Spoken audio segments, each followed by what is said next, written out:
The church bells of San Sebastian did not ring the night the first warning came. According to local accounts, they should have. A violent wind had torn through the valley just after midnight, rattling shutters and bending the thin iron crosses that stood above the cemetery. Windows trembled in their frames. Loose roof tiles skidded down stone slopes. Yet the bells remained silent, as if something had pressed invisible hands against the bronze and held them still. In the morning, the villagers noticed something stranger. Every crucifix inside the small parish church had turned slightly to the left. Not fallen, not broken, just turned. San Sebastian de Garabandal was a small mountain village in northern Spain, perched along narrow dirt roads and surrounded by thick pine forests. In the 1960s, it had drawn attention from across the country after several young girls claimed to witness apparitions of the Virgin Mary. Pilgrims arrived in waves. Some left convinced that heaven had touched the earth. Others left disturbed. But what happened decades later was never spoken of in the same way. According to church records kept in a locked wooden cabinet inside the diocesan office of Santander, a private investigation began in late autumn of 1974. The document does not use the word possession. It avoids it carefully. Instead, it refers to persistent spiritual disturbances centered around a minor. The minor was 12-year-old Isabel Martinez. Witnesses later reported that Isabel had always been a quiet child. She lived with her parents and younger brother in a stone house at the edge of the village. Her father worked in the nearby fields. Her mother kept a modest garden and sold preserves to visiting pilgrims who still passed through occasionally. The first changes were subtle. Isabel stopped sleeping. Her mother later stated that she would find her daughter sitting upright in bed at 2 or 3 in the morning, staring at the wall. Not frightened, not crying, just staring. When asked what she was looking at, Isabel would answer in a flat voice, "They are counting." Counting what? Her mother asked. The warnings.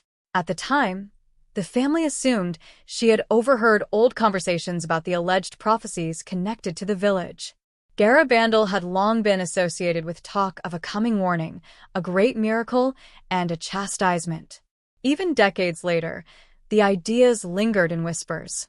But Isabel had never shown much interest in those stories. Soon after, other behaviors began. She refused to enter the parish church. Each Sunday, as her family approached the heavy wooden doors, Isabel would stop several meters away. Her body would stiffen. Her breathing would become shallow. The attending priest, Father Luis Herrera, noted in his journal that the girl appeared as though standing at the edge of a cliff. When her father attempted to guide her inside, she began trembling violently. Witnesses later reported that her voice changed. Not dramatically. Not in a theatrical way. It simply dropped into a lower register, almost hoarse. She whispered something that Father Herrera claimed he could not fully understand, except for one phrase repeated 3 times. They lied. Medical evaluation was sought within weeks. Dr. Emilio Vargas, a physician from a neighboring town, examined Isabel thoroughly. His notes describe insomnia, intermittent dissociation, and episodes of sudden muscular rigidity. No signs of epilepsy. No evidence of infection. No neurological abnormalities detectable at the time. He recommended rest. Sedatives were prescribed. They did not work. According to Isabel's mother, the medication seemed to have no effect whatsoever. On the nights she was given tablets, she remained awake, eyes open, breathing steady, unmoving for hours. Once, her mother tried to gently close her eyelids with her fingers. They would not shut. More troubling events followed. Several villagers reported hearing Isabel speaking outside alone near the pine trees behind her home. They described her voice shifting between tones, as though responding to someone unseen. One neighbor, an elderly woman named Carmen Ruiz, claimed she heard the girl say clearly, "The warning will not come from heaven." When asked about it the next day, Isabel denied ever going outside. By winter, the atmosphere in San Sebastian had changed. Conversations lowered when the Martinez family entered a room. Pilgrims who still visited for prayer began reporting uneasy sensations near the outskirts of the village. One man from Bilbao wrote in a letter to the parish that while praying near the old path where the alleged apparitions had occurred, he felt watched with contempt. Father Herrera initially resisted any suggestion of spiritual oppression. He was known as a cautious man, careful not to inflame superstition. In his personal notes, he wrote, "Extraordinary claims have burdened this village before. I will not contribute to hysteria." Yet, he could not ignore what happened on December 3rd. During evening prayer at the Martinez home, Father Herrera attempted to bless Isabel quietly, without drawing attention. As he traced the sign of the cross in the air near her forehead, she smiled. It was not a child's smile. It was thin, controlled, patient. "You were there," she said softly. Father Herrera later testified that he felt a sudden drop in temperature in the room. The fireplace behind him was lit. The windows were closed. Yet his breath briefly fogged in the air. "I was where?" he asked. "At the false light," Isabel answered. "You believed it." The priest's journal entry that night ends abruptly after one line. "She speaks as though she remembers something I do not." Within days, more phenomena were reported. Objects inside the Martinez home shifted positions without explanation. A wooden chair moved from the kitchen to the hallway overnight. A framed image of the Sacred Heart fell from the wall repeatedly, even after being secured with nails. Isabel began drawing symbols on scraps of paper.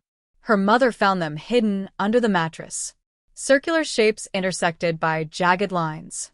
Some resembled distorted halos. Others looked like inverted chalices. When shown to Father Herrera, he could not identify their meaning. But he did recognize one detail. Several drawings contained the outline of the parish church with small black marks clustered around the bell tower.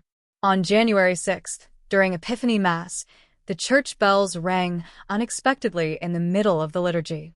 No one had pulled the ropes. Witnesses later confirmed that the sacristan was standing near the altar at the time. The ropes hung untouched. Yet the bells tolled once. Twice. Then stopped. Isabel, who had refused to enter the church for weeks, was outside in the snow at that exact moment. Her younger brother later described finding her kneeling in the dirt, hands pressed into the frozen ground, whispering, "It begins when they admit the mistake." The phrase was repeated in multiple accounts. Admit what mistake? The diocesan archive contains correspondence between Father Herrera and Bishop Ramon Calderon of Santander. The priest wrote cautiously but firmly, describing behaviors not fully explained by medicine and requesting permission to conduct a formal spiritual evaluation. The bishop's response advised prudence. "Given the history of this village," he wrote, "any claim of supernatural disturbance must be approached with extreme care. The church has not validated prior apparitional claims associated with Garabandal. Avoid reinforcing false narratives." But events escalated beyond caution. On January 19th, Isabel experienced what Dr. Vargas later described as a severe nocturnal episode. Her parents were awakened by a sound like furniture scraping across stone. They rushed into her bedroom. They found her bed overturned. Isabel was standing against the far wall, not leaning, but pressed flat against it, her back rigid, her arms at her sides. Her eyes were open, unblinking. Her father later swore that for a brief moment, her heels were not touching the floor. When they approached her, she turned her head slowly toward them and spoke in a voice that did not sound strained or distorted. It sounded calm. "You prayed for signs," she said. "You wanted warnings." Her mother collapsed to her knees. The next morning, Dr. Vargas returned. He found Isabel pale but physically unharmed. No bruises. No injuries. No explanation for the overturned bed. He recommended psychiatric evaluation in Santander. Arrangements were made. Yet before Isabel could be transported, something happened inside the parish church that forced Father Herrera to act. Early on the morning of January 23rd, the sacristan unlocked the church and found every candle on the main altar extinguished. This was not unusual in itself. What was unusual was the pattern of ash scattered across the altar cloth. The ash formed a clear line, dividing the altar in two. And at the center, written in what appeared to be soot, were the words, "No Hayaviso." There is no warning. Father Herrera examined the altar personally. The church had been locked overnight. There were no signs of forced entry. The windows were sealed from inside. He later wrote in his journal, "This message directly contradicts the prophecy long associated with this village. It appears to mock it." That afternoon, he visited Isabel again. He carried with him a small vial of holy water and a relic of Saint Benedict. As he entered the Martinez home, he immediately noticed a heavy stillness in the air. Even the usual creaking of the wooden beams seemed absent. Isabel was seated at the kitchen table. She looked up as he approached.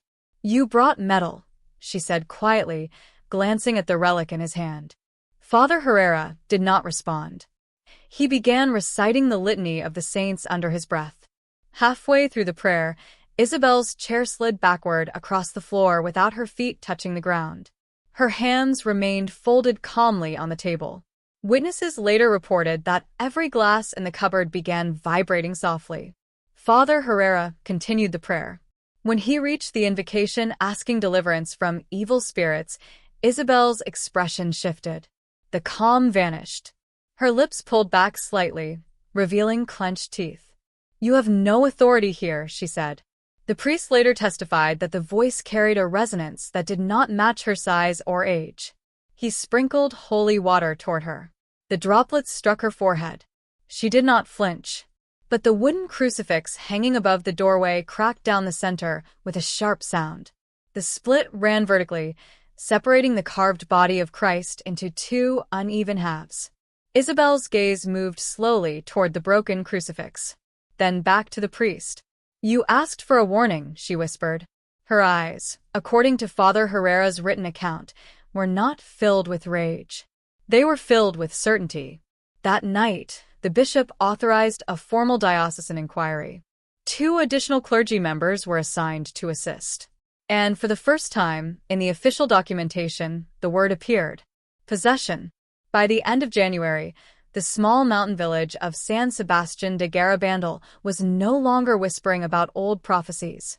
They were locking their doors before sunset. Because on the evening the investigators arrived, something else was found inside the church bell tower. Something that suggested the warnings Isabel spoke of were not predictions of a future event, but a correction of something that had already happened. And it was waiting to be revealed. The bell tower had always been considered harmless. It was narrow and cramped, built of rough stone, accessible only by a tight spiral staircase worn smooth by decades of use. Children were not allowed up there. Even most adults avoided it unless maintenance was required. Dust settled thick along the beams. Pigeons nested in the corners during warmer months. On the evening the diocesan investigators arrived, Father Herrera insisted they inspect it immediately. The 2 priests sent by the bishop were Father Tomas Iriarte, a canon lawyer known for his strict adherence to protocol, and Father Mateo Cebrian, a quiet man with experience assisting in previous cases of alleged depression. Neither appeared eager to be there. The climb was slow. Halfway up the staircase, Father Mateo paused. He later stated that he felt an unusual pressure in the ears, similar to the sensation experienced during rapid altitude change. The air seemed heavier with each step. No wind entered the tower, yet the wooden beams creaked softly, as though shifting under weight. When they reached the top, the bells hung silent in their frames. It was not the bells themselves that drew attention. It was the floor beneath them. Carved into the wooden planks, directly under the largest bell, was a symbol matching the ones Isabel had drawn. A circular form intersected by jagged lines. But here, the carving was deeper, deliberate, not scratched by a child's hand. In the center of the circle, etched in careful letters, was a single date: June 18, 1965. According to documented history, that date corresponded to one of the final public apparitional events reported by the girls of Garabandal. It was the day a message had allegedly been delivered, speaking of a coming warning to the world. Father Tomas examined the carving with visible irritation. "This is vandalism," he stated flatly, but the sacristan swore that no such marking had been present days earlier when he last checked the ropes. There were no wood shavings on the floor. No fresh splinters. The carving appeared aged, as though it had been there for years. Father Mateo knelt and touched the grooves lightly. He later testified that the wood felt cold. Not cool from winter air, but unnaturally cold, as though it had been submerged in ice. That same night, Isabel experienced another episode. This time, multiple witnesses were present. The Martinez family had agreed to allow the priests to observe from an adjacent room. A small crucifix had been placed on the bedside table. Holy water rested nearby. Dr. Vargas was also present, unwilling to abandon medical oversight. Shortly after midnight, Isabel sat upright. Her eyes opened instantly. She did not appear confused or disoriented. Instead, she turned her head slowly toward the closed bedroom door, as if aware of those waiting outside. "The tower is wrong," she said. Her voice was clear. In the adjoining room, the priests exchanged glances. Father Mateo quietly began praying. Without warning, a loud metallic sound echoed from somewhere in the distance. The church bells rang. Once, twice, 3 times. The timing was precise. 12 o'clock. No one had gone near the church. The village square was empty. Father Herrera would later confirm that the main church doors were locked and sealed. Inside the bedroom, Isabel swung her legs off the bed. Her movements were smooth, controlled. "You kept the message," she whispered, her gaze fixed on the wall opposite her. "But you changed its meaning." Dr. Vargas approached carefully, speaking her name in a steady tone. She did not acknowledge him. Instead, she began reciting something under her breath. The words were not immediately recognizable. Father Mateo later transcribed fragments he believed he heard clearly. "No hay aviso, no hay misericordia, no hay regreso." There is no warning, no mercy, no return. The room temperature dropped noticeably. Witnesses described a sudden chill that penetrated clothing.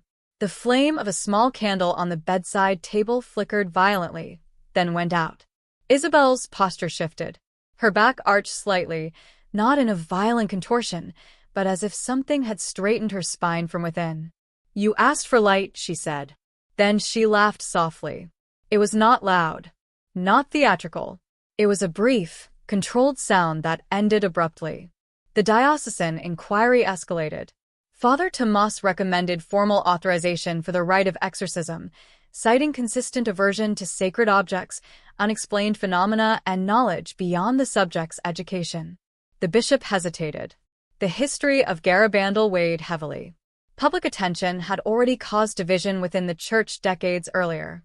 Another supernatural claim could reignite controversy. But events forced his hand. On February 2nd, Candlemas, the parish gathered for Mass despite growing unease. Isabel was not present. Midway through the liturgy, a low humming sound began near the back pews. At first, it seemed like wind pushing against the old wooden doors. Then the sound intensified. Several parishioners later described it as resembling distant chanting, layered and indistinct. Father Herrera paused the Mass. The humming continued for nearly 30 seconds. Then it stopped. Afterward, parishioners discovered that every candle in the church had bent slightly toward the left, their wax warped in the same direction, as though pulled by unseen force. That evening, the bishop granted conditional permission. The rite would be performed privately, without public knowledge. On February 5th, the first formal session began in the Martinez home. Only essential witnesses were present. The 2 assisting priests, Father Herrera, Dr. Vargas, and Isabel's parents. Isabel was seated in a simple wooden chair in the center of the room. She appeared exhausted. Her skin had grown pale over the preceding weeks. Dark circles framed her eyes. Yet when Father Mateo began the opening prayers, her posture straightened. The Latin words filled the room. Adjuro te. At the first command, Isabel's eyes snapped open. Her breathing slowed unnaturally. "You cannot command what was invited," she said calmly. Father Tomas continued the rite. When holy water was applied to her forehead, a faint red mark appeared where the droplets touched, as though her skin had been irritated. Dr. Vargas leaned forward, examining closely. The mark faded within minutes. The prayers intensified. Isabel's expression shifted from calm to something more focused. "You fear what was shown," she said, looking directly at Father Herrera. "You stood beneath the light in 65. You believed it." The priest's face drained of color. He had indeed been present as a young seminarian during one of the reported apparitions. He had defended their authenticity privately, even as official investigations remained cautious. "How do you know that?" Father Tomas demanded. Isabel's lips curved slightly. "The message was altered," she whispered. "Not by heaven." At that moment, a violent knock echoed from somewhere above the ceiling. Everyone froze. Another knock followed. Heavy, deliberate. The sound seemed to come from the roof beams. Father Mateo did not stop praying. The knocking continued at irregular intervals. 3 knocks. Pause. 2 knocks. Pause. Then silence. Isabel's head tilted to one side. "It remembers," she said softly. The session lasted nearly 2 hours. There were no dramatic levitations. No violent thrashing. Instead, there was resistance. Every prayer was met with calm contradiction. Every invocation of divine authority was answered with quiet certainty. "You cannot cast out what belongs," she repeated more than once. After the priests concluded the session, Isabel slumped forward as though suddenly drained.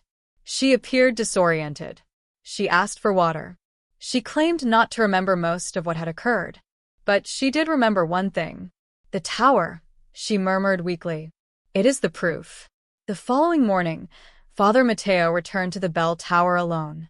He intended only to re-examine the carved date. But what he found altered the direction of the investigation entirely. The carving had changed. The circular symbol remained. The jagged lines remained.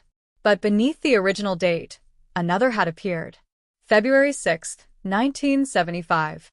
That day, the wood showed no fresh splintering. No dust.